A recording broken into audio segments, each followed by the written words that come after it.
This is an iPhone 7 audio IC repair. As you can see in the voice memos, the record button is grayed out. If Siri can't hear you or you're having sound problems during phone calls, there's a good chance that one of the contacts underneath the audio IC has lost its connection. So what we're going to do is start by peeling back this little plastic sticker that covers up that area on the back side of the logic board.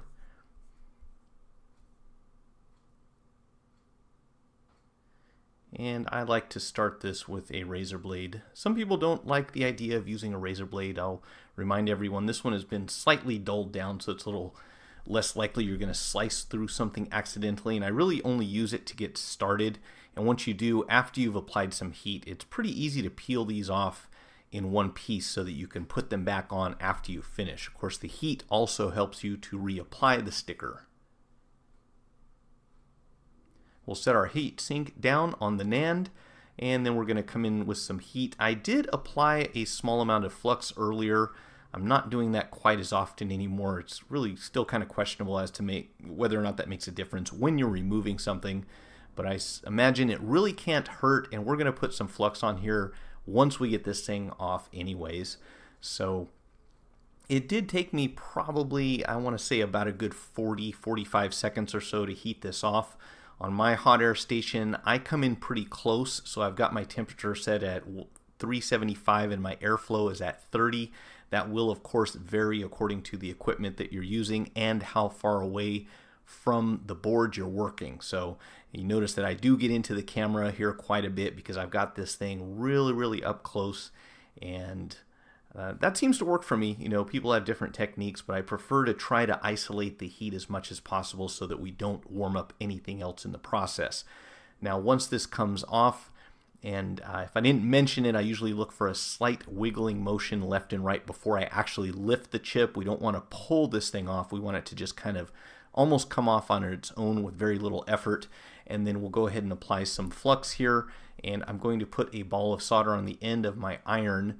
I like to use the slanted tip that's flat, as you can see, and we'll just create a little bubble and kind of go over these, not touching the surface with the soldering iron. I'm only touching it with the ball of solder that's on the end so that we can go over this hopefully one time and smooth these out a little bit. This is also going to help remove any oxidation, and as you can see, I did reorientate the board because it's kind of tough to get into these corners if you're always working at the same angle. But I would caution you not to work these too much, because the hotter you get them, obviously the greater risk you're going to have at having something just kind of melt off, and then you have created a new problem you have to deal with. So we'll wipe this down, get it nice and clean so we can see what's going on here, and then we'll get ready to install our jumper. I've already applied a small amount of solder to the end of the wire so that it burned off the non-conductive coating, and then that way we can just set this down here with a bit of flux. And you don't need a whole lot of heat, obviously, because these things are so small. So I just want to kind of tack it in place for the moment up against the top side there, and then as you can see, I just touched it onto that third pad, which is the C12. That is the one that appears to be the problematic one that causes issues with the phone booting up. And we'll go ahead and break that off right at the end of the pad, and then I'm going to clean this up enough so that we can get inside here and have a dry surface to work with. And I'm going to use some UV curable solder mask, and I'm actually using my fine tipped tweezers to apply this. I've tried squirting this out and using all sorts of other things, and you just need a very small amount, because if you put this on too thick, it doesn't dry very well, or it may not dry at all. So just enough to kind of coat the wire. You can see it kind of ran over the area that I'm working on there. That's going to be plenty. We'll put that under the UV lamp for now.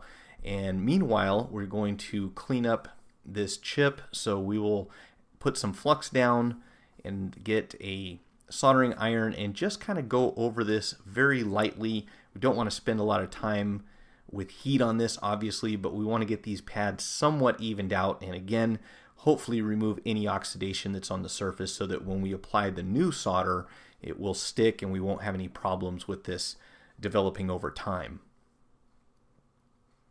And once you get this so that it's looking decent, we'll go ahead and wipe it down with a swab. It's a little tricky to hold this thing in place. I've actually got my tweezers on the side out of the camera shot. I didn't realize I was zoomed in quite this far, so I'll probably end up making another one of these videos in the future, but they all go pretty much the same way. We want to get these nice and somewhat flat. Again, don't spend too much time heating them up or you can cause some damage there.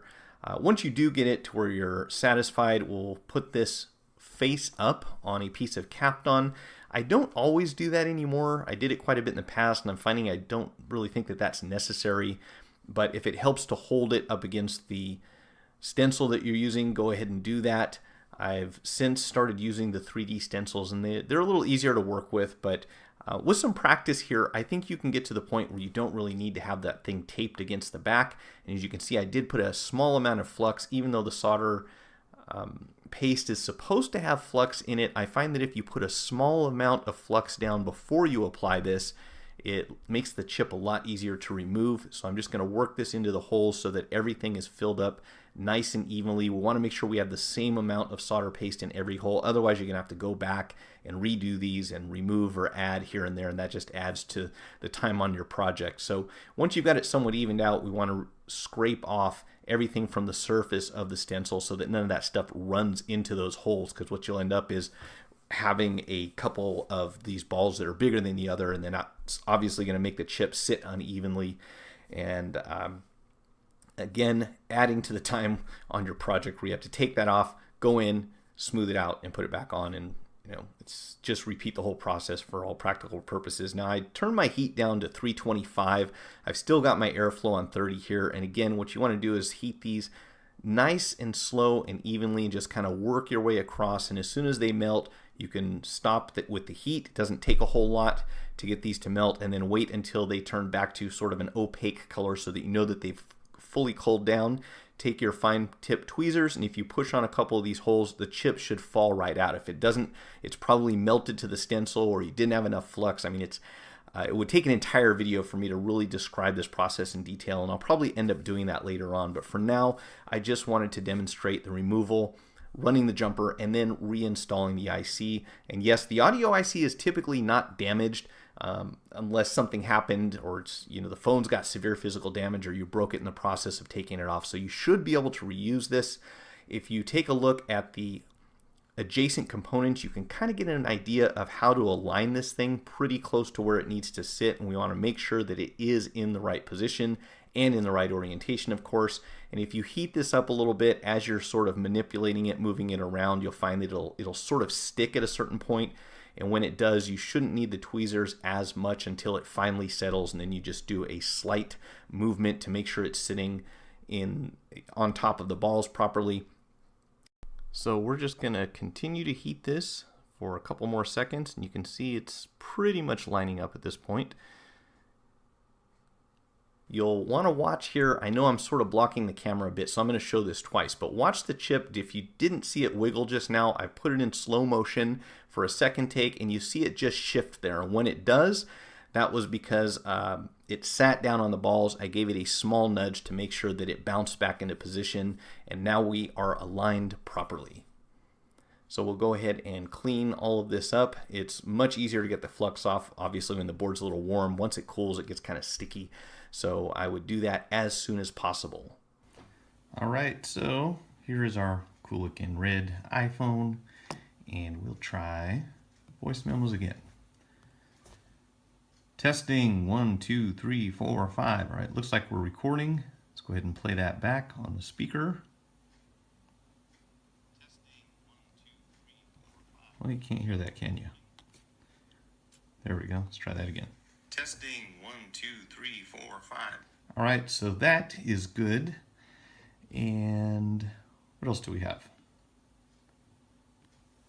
Siri, what time is it?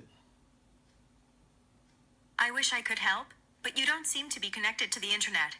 You can't tell me what time it is because I'm not connected to the internet yet. It says 4:06. So anyway, Siri seems to be working, audio seems to be working, and that's it. We're ready to go.